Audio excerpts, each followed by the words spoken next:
గురించికే బతుకుతున్నాం మేము. జగనే పెంతున్నాడు మాకు. జగన్ తప్పించి ఎవరూ లేదు. నేను ఏడ్చి ప్రార్థన చేస్తున్నాను. పొట్టే చూసి ఏడుతున్నాను నేను. జగన్ బాబు పొట్టే చూసి జగన్ బాబుకి పోటీ వస్తున్నారు. ఆ జగన్ బాబు పైకి లేదెత్తావో లేదు తండ్రి అని ఏడ్చి ప్రార్థన చేస్తున్నాను నేను జగన్ బాబు గురించి. ఎందుకు అంత ఇష్టం నువ్వు జగన్ అంటే? ఎందుకు నన్ను పెంచమ్మా. మా కొడుకు తర్వాత కొడుకు. నాకు జగన్ లేకపోతే నేను ఎప్పుడో గోతులోకి వెళ్ళిపోదును. మరి మీ కొడుకుని ఓడిస్తామంటున్నారుగా? నా కొడుకునా ఎవరు ఓడించారు? అంత మాట ఆడకండి బాబయ్య. కాదు నీ కొడుకుని పవన్ కళ్యాణ్ ఓడిస్తానన్నాడు. ఓడిస్తారు. ఓడిస్తే ఎంత మట్టుకనే అవదు ఆ పని బాబు. అంత మట్టుకు అవదు. జగన్ మనల్ని తీసాడు. చిన్నోళ్ళని పెద్దోళ్ళని ఓ దారిలో నడిపించాడు జగన్ బాబు.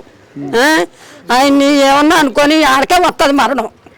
నేను ఇదే మాట్లాడుతున్నాను. అసలు నీ కొడుకు నీకేమి ఇచ్చాడు? నా కొడుక జగనేనా? నాకు జగన్ అన్నీ ఇచ్చాడండి. అన్నీ పెడుతున్నాడు. రేషన్ ఇచ్చాడండి. కొట్టుకాడికి ముసవాళ్ళకి వెళ్తే అన్నీ పెట్టాడు.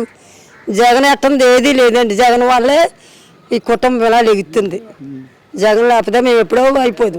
మరి ఇక్కడ పవన్ కళ్యాణ్ మీకు పిఠాపురంలో పోటీ చేస్తున్నారు కదా, మరి ఓటెత్తి ఇంకా జగన్ కంటే ఎక్కువ చేస్తానంటారు. చేస్తారు. మాకు జగన్ బాబు తప్పించి మాకు ఎవరూ లేరు. జగన్ బాబు మన రాయబెట్టి కొట్టారుగా? కొట్టినాడు. ఆడేందుకు మరణం వస్తాడో దేవుడు ఏం మరణం జీవిస్తాడో నేను ప్రార్థన చేస్తున్నాను. ఆ రాగిరేసినాడు ఏం మరణం జీవిస్తావో బాబు జగన్ బాబు కొన్ని అయినా బాటు అని నేను ప్రార్థన చేస్తున్నాను. అలాగనండి. నేను ముసిలిది అలాగన్నా కానీ అలాగనండి. అలాగన్నాండి.